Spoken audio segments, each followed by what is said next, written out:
प्राचीन समय में भारत के एक छोटे से गांव के बाहर एक काला बगीचा था, जिसे लोग बहुत ही डर के साथ काले बगीचे के नाम से जानते थे। यह बगीचा सालों से वीरान पड़ा था और वहाँ के पेड़ पौधे बहुत अजीब दिखते थे। उन्हें देखकर ऐसा लगता था जैसे वे किसी शाप के तहत वहाँ उग रहे हों। बगीचे के अंदर जाने वाला कोई भी व्यक्ति वापस नहीं आता था और लोग कहते थे कि वहाँ कोई भूत प्रेत या असाधारण शक्ति बसी हुई है।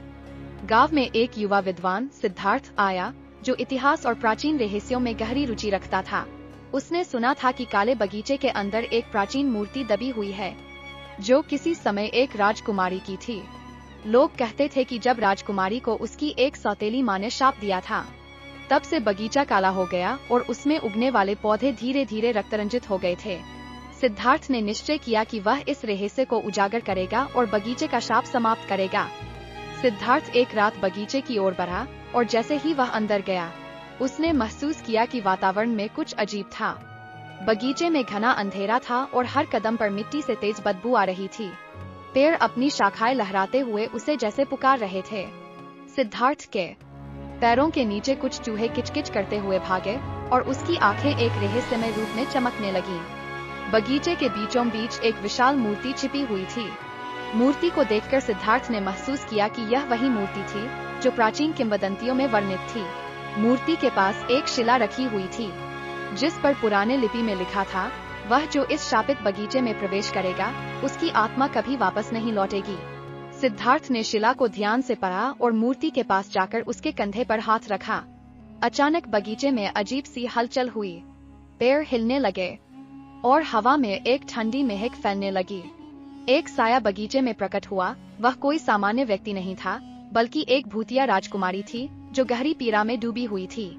राजकुमारी ने सिद्धार्थ से कहा, तुमने इस बगीचे में कदम रखा है, अब तुम्हें मुझे मुक्त करना होगा। मैंने अपनी सौतेली माँ से शाप खाया था और अब तक मैं इस बगीचे में बंधी हुई हूँ। सिद्धार्थ ने डरते हुए पूछा, क्या इसका कोई उपाय है? राजकुमारी ने उत्तर दिया, तुम्हें मेरी मूर्ति को मेरे रक्त से पुनः रंगना होगा, तभी मेरा शाप खत्म होगा और बगीचा फिर से सामान्य हो जाएगा। सिद्धार्थ ने घबराते हुए पूछा, किंतु तुम्हारा रक्त कहाँ मिलेगा? राजकुमारी ने एक पुराने पेड़ की ओर इशारा करते हुए कहा, वह पेड़ वही है जिसके नीचे मेरा रक्त खो गया था। तुम्हें उसे लाना होगा ताकि मैं शाप से मुक्त हो सकूं। सिद्धार्थ ने साहस जुटाया और पेड़ के पास गया। वहां खड़ा होकर उसने देखा कि पेड़ की जड़ें कुछ अधिक घनी और गहरी थीं। वह जब जड़ों को खोदने लगा, तो अचानक एक पुरानी गहनों से सजी चूड़ियां और काले रत्न निकलने लगे। सिद्धार्थ ने उन रत्नों को एकत्र किया और राजकुमारी की मूर्ति पर चढ़ा दिए। राजकुमारी का रूप धीरे धीरे बदलने लगा और बगीचा का काला रंग धीरे धीरे हल्का होने लगा। वह मुस्कुराई और कहा, तुमने मुझे मुक्त किया सिद्धार्थ, अब मैं शांति से विश्राम कर सकती हूँ।